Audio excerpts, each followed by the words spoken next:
Dan pemirsa, untuk mendakar bagaimana peluang dari sejumlah calon yang digadang-gadangkan termasuk juga Ganjar Pranowo di sana dan juga Puan Maharani yang baru saja dideklarasikan oleh kelompok masyarakat, kita langsung akan berbincang dengan pakar politik. Ada Kang Hanta Yuda. Apakah kira-kira apa yang dilakukan oleh pendukung Puan mendeklarasikan Puan ini bisa dikatakan semacam fait accompli begitu? Ya, memang di tubuh PDI Perjuangan santer ada dua calon presiden. Sebenarnya banyak nama yang disebutkan, tetapi ada dua sebenarnya secara faktanya, secara analisa data juga dan seterusnya, yaitu nama Mbak Puan Maharani sendiri. Karena dalam struktur kekuasaan PDI Perjuangan, Mbak Puan ini kan selain putri mahkota di PDI Perjuangan, juga orang terkuat di PDIP setelah Ibu Megawati Soekarno Putri tentunya, dan juga sebagai ketua DPR saat ini. Yang kedua ada nama Ganjar Pranowo yang saat ini bisa dikatakan adalah salah satu calon presiden kuat.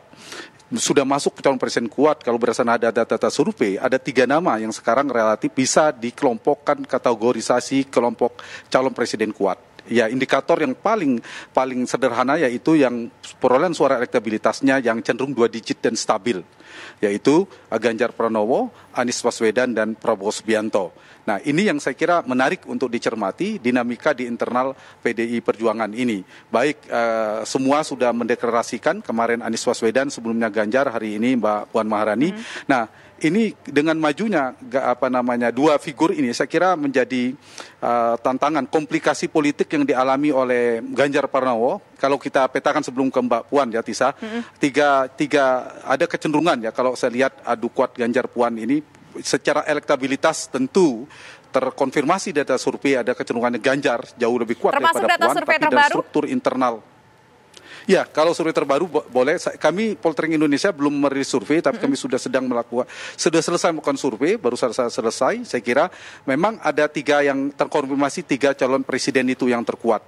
Nah, Ganjar trennya naik, sementara Prabowo kalau dibandingkan dengan perolehan dia di 2019 tentu trennya cenderung turun, dan Anies Baswedan cenderung stagnan. Kemarin di Kabar Petang saya menyampaikan beberapa analisa kenapa Anies cenderung stagnan dan kenapa Ganjar naik, itu paling penting. Nah, kenapa Ganjar naik itu? Menurut saya karena Ganjar diuntungkan karena beberapa faktor. Karena Ganjar pada posisi mayoritas politik elektoral kita, misalnya Jawa secara geografis maupun Jawa secara etnisitas, kemudian Islam sebagai mayoritas juga, kemudian juga secara ormas ada NU dan seterusnya. Satu, Ganjar ini kenapa naik? Saya lihat memang dia memiliki keuntungan, lawan politik yang kuat itu Prabowo dan Anies Baswedan itu berada pada irisan geografis basis ceruk yang relatif sama. Dulu kita ingat 2019 dari Jawa Barat ke Barat provinsi hingga ke Aceh itu basisnya Prabowo. Sekarang terbelah. Sebagian besar di provinsi itu pendukung Prabowo dan sekarang ke Anies. Sementara dari Jawa Tengah sampai ke Papua yang mayoritas ke arah timur itu ke pendukung Jokowi, cenderung ke melanggeng sendiri adalah Mas Ganjar sebagai calon presiden. Sehingga dia diuntungkan dengan pembelahan itu. Yang kedua, secara singkat, secara etnis Jawa dari data survei juga itu mayoritas adalah ke Ganjar Pranowo. Diuntungkan karena ternyata Prabowo maupun Anies Baswedan dikesankan dalam persepsi pemilih itu tidak lebih Jawa daripada Ganjar. Kalau Ganjar kelihatan sangat Jawa, bahkan menggunakan simbol-simbol Jawa. Sedikit lagi yang ketiga adalah dari sisi mayoritas Islam, kelompok Islamis. Kita tahu komplikasi atau ada hal yang strategi yang perlu direvisi oleh Anies Baswedan. Dia cenderung bermain di kanan. Islamis, kelompok yang ceruknya tidak terlalu banyak. Beda mau maju gubernur Jakarta dengan maju Presiden Republik Indonesia. Kalau presiden itu banyak di tengah. Nah, ini yang menguntungkan Ganjar juga. Kalau Anies tidak bergeser ke tengah, maka pemilih yang spektrum tanda petik kiri itu sudah mayoritas pendukung Jokowi ke Ganjar. Yang tengah ini akan diraup terus Ganjar, kecenderungan Ganjar akan naik semakin kuat. Yang keempat ada secara personality, data survei juga. Ganjar dipersepsikan kalau ditanya ke pemilih top of mind-nya dia adalah sederhana dan merakyat. Kalau Prabowo itu tegas dan berani, sedangkan Anies adalah cerdas dan visioner. Kalau dikonfirmasi dengan data survei mana yang paling disukai, karakter personal yang paling disukai sekarang belum bergeser, yaitu merakyat sederhana, dan itu milik Ganjar. Dan satu lagi terakhir adalah internal PDIP soal celeng, mohon maaf tanda kutip ya, diksi itu juga relatif menguntungkan Ganjar. Itulah faktor-faktor yang membuat elektabilitas Ganjar relatif meningkat, saya kira. Memilih apakah akan pilih Puan Maharani atau meninggalkan Ganjar atau memilih Ganjar, tapi ya kalau ditinggalkan Ganjarnya banyak yang mau minang, orang elektabilitasnya cukup tinggi. Ya, ini akan menjadi dilema bagi PDI Perjuangan, termasuk pada Ganjar. Ini ya akan menjadi peluang posisi Ganjar sebagai gubernur Jawa Tengah yang menjadi basis suara terkuatnya, kemudian Jawa Timur berdasarkan data survei, dan Ganjar sebagai kader PDIP itu menjadi titik kekuatan Ganjar, tapi juga menjadi titik ancaman kalau tidak bisa dikelola dengan baik.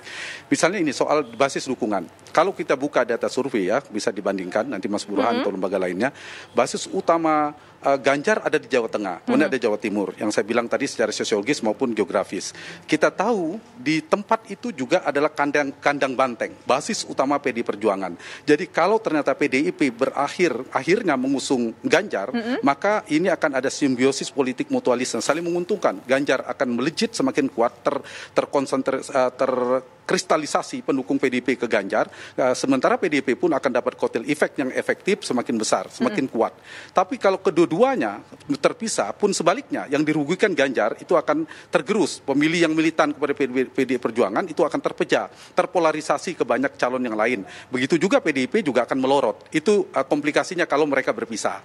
Yang kedua, dari sisi tiket tadi ya, saya ingin melanjutkan, soal tiket ini juga penting. Betul, beda. Dulu kita tahu di 2024 yang lalu, Mbak Puan juga digadang-gadang santer disebut berpasangan dengan Prabowo. Beda dengan yang dulu, sekarang lebih siap, lebih tegas, lebih lugas. Kita lihat baliho Mbak Puan itu banyak sekali, satu sisi. Yang kedua, Mbak Puan juga kita tahu secara karir politiknya sudah mentok ini. Sudah Menko, kemudian sekarang Ketua DPR, lalu apalagi kalau bukan Presiden dan Wakil Presiden yang diincar. Kalau kemudian nggak diambil tiket ini, maka karir politik Mbak Puan Maharani juga akan habis, dan sekaligus ini akan mengancam posisi Mbak Puan juga dalam logika ini ya, dalam konteks untuk mengambil posisi tiket ini. Dan kita tahu Ganjar Pranowo bukan siapa-siapa dalam struktur kekuasaan PDI Perjuangan. Nah, dilema inilah yang akan dihadapi juga, tiketnya akan ke siapa juga akan bergantung pada dinamika di ujungnya. Satu lagi, jika solusinya akhirnya misalnya Ibu Mega atau PDI Perjuangan memutuskan memasangkan dua pasangan ini, juga bukan pasangan ideal, karena dua-duanya basisnya sama, ceruknya sama, irisan hampir sama, justru bisa berpotensi menggerus Ganjar, dan Ganjar bisa kalah misal berhadapan dengan Anies Baswedan kalau berpasangan. Satu lagi, kalau misalnya PDI Perjuangan akhirnya mengusung Ganjar, kita tahu berpotensi besar misalnya menang lalu Ganjar menjadi Presiden Republik Indonesia. Ini dilema bagi PDI Perjuangan. Di saat yang sama Ibu Mega kerap mengatakan perlu regenerasi kepemimpinan di internal PDI Perjuangan, maka kalau Ganjar jadi Presiden, sangat mungkin potensinya PDI Perjuangan ke depan jatuh di tangan Ganjar, maka terah Bung Karno, katakanlah Mbak Puan sebagai putri mahkota utama yang akan meneruskan, itu terancam, tidak bisa mengendalikan lagi sebagai pemilik saham politik mayoritas dari PDI Perjuangan. Jadi ini dilema bagi PDIP, akan diambil kemana, dan Mas Ganjar juga harus berhati-hati dalam menghadapi dinamika internal ini. Kalau dia bisa memanfaatkan ini sebagai faedah politik, maka akan semakin melejit. Tapi kalau tidak berhati-hati, juga bisa sebaliknya. Mas Ganjar bersama PDIP itu paling bagus bagi Mas Ganjar, atau tentang kedua Mas Ganjar maju tanpa PDIP. Juga ini harus hati-hati. Yang paling harus dihindari kalau Mas Ganjar gagal maju. Kalau kemudian partai-partai terkonsolidasi, dikendalikan, kemudian ada kesepakatan poros koalisi bersama PDIP, lalu tidak mengusung Ganjar Pranowo.